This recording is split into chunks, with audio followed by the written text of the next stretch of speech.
Hi everybody out there in YouTube land, hope you're doing well.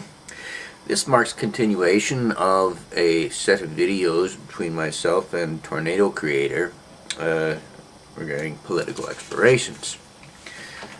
Now, this is part 2 of video response.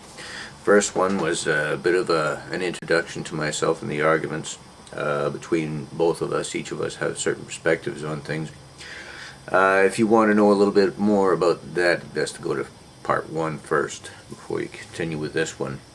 This one is going to pick on a particular aspect, not too terribly, but there's certain elements I want to clarify.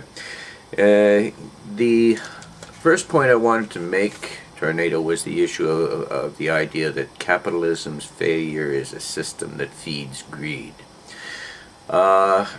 Couple of issues I have with this is the idea of well, this is what the perception is. That's why I said I granted it. I granted that capitalism seems like a system that fails because it's a system that feeds greed, because it's perception. It's what people see out there. Why? Because people see capitalism is doing this, but what they're doing is they're looking at current systems out there, and the one that's most closely associated with capitalism is doing things that actually do quite the same thing. We're talking about feeding greed with all the corruption and the favoritism, corporatism, and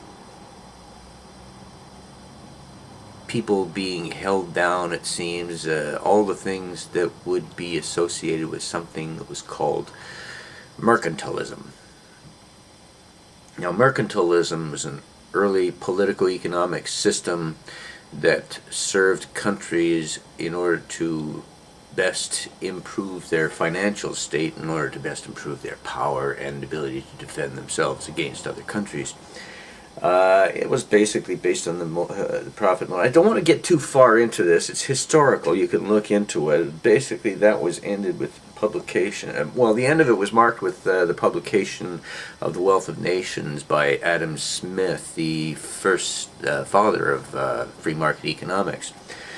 And emerging from that came capitalism, free market. The idea, there was a certain idea of economics. Of course, that was the early development of economics. And people looked at America as the capitalist, the best representation of capitalism. And in fact, this is quite true. But it still had elements of a mixed economy in it, mercantilism and social, well, I'm going to say control aspects of it. There wasn't supposed to be the degree of government control and interference with the economy that there was when it started. But because it was the freest one, see, mercantilism ending around 1776 is the same period as the birth of America, the American Revolution. America was the least developed economically and the one most capable of adopting free market economics, so a lot of the material in that had come to America, and it became one of the most prosperous countries and growing fastest for a short period of time. Now, this doesn't mean that these early periods weren't marked with ongoing arguments, attempts to reinstate certain elements people thought were right, such as more government intervention, less government intervention. Things were put in and taken out periodically, each having their own effect. And to the degree of controls that kept on being put in caused more damage and removed later, and people, there was a lot of philosophical development at the time, let's just say that caused there to be various changes in the state of the system, and people will look at the overall, and there would be certain complaints, and again, capitalism would get the blame, although there were elements of mercantilism, political control, corruption, simple experiments that went on, and all this contributed to the various degrees of success and failure in the system. Granting the perception, basically people are viewing America as capitalism, and when you have the various elements stepping in and causing certain rises in the development of poverty and whatnot, it's still looked upon as capitalism. And anything else that comes along, no matter what America became, it was still capitalism. And any kind of flaws and faults and things that occurred because of the interference and interventions and corruptions, it was still called capitalism, and capitalism was still getting the blame. So I want to ask you to be careful about that aspect of things.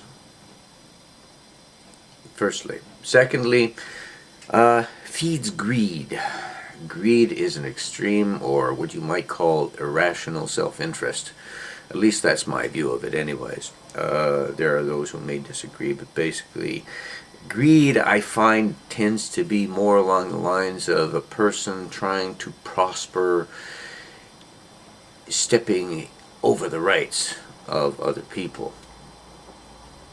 And serving the self is not necessarily a bad thing. As a matter of fact, it's a good thing. It's one thing we all do no matter what.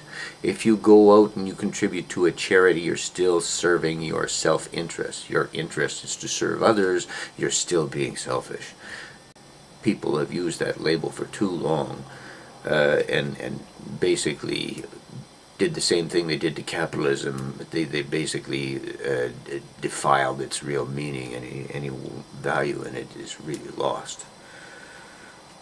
One of the other funny little things I found about this is that I looked it up myself, and capitalism is an economic system. It's not a political system. America was supposed to be a republic. I know everybody says it's a democracy, but democracy was supposed to be an element of the republic that was used to elect its representatives. It wasn't supposed to be a democracy where people had their rights violated by the biggest group. Democracy has its problems. Now, mercantilism was designed to benefit the government and merchant class. And what everybody sees going on in America right now is the government and the merchant class being benefited. So they're basically decrying mercantilism, which is justifiable.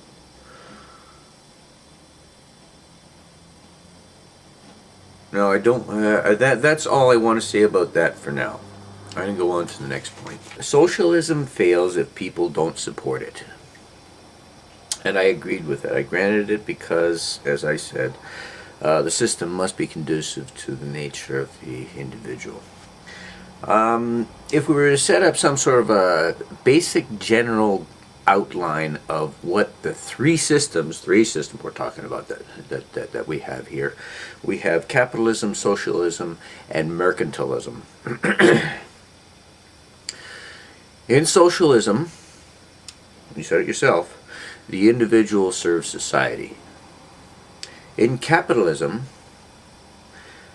society serves the individual. Now I'm going to make sure you understand this by contrasting it with mercantilism. In mercantilism, society serves industry, or merchants, and the government. Now, that was just for contrast. And we're comparing to capitalism and socialism. You have a hard sell because you're trying to get the individual to serve society.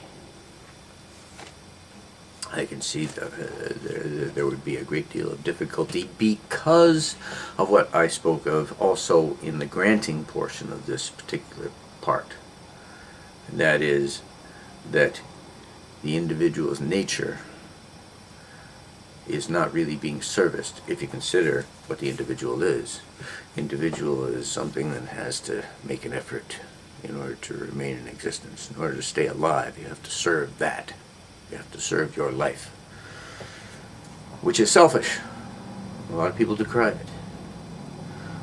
But as I said before, there's a lot of levels and complexities to this. You can't just take it simply and say there's a contrast between serving the self and serving others. Serving others is still serving the self. Even though you're trying to make a distinction, it doesn't really work.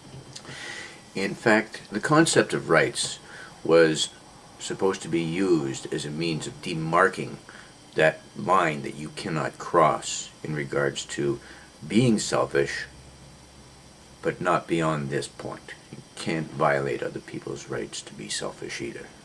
Now this is going to have to be a two-parter. I'll mark them as part 2, A and B. Watch for B.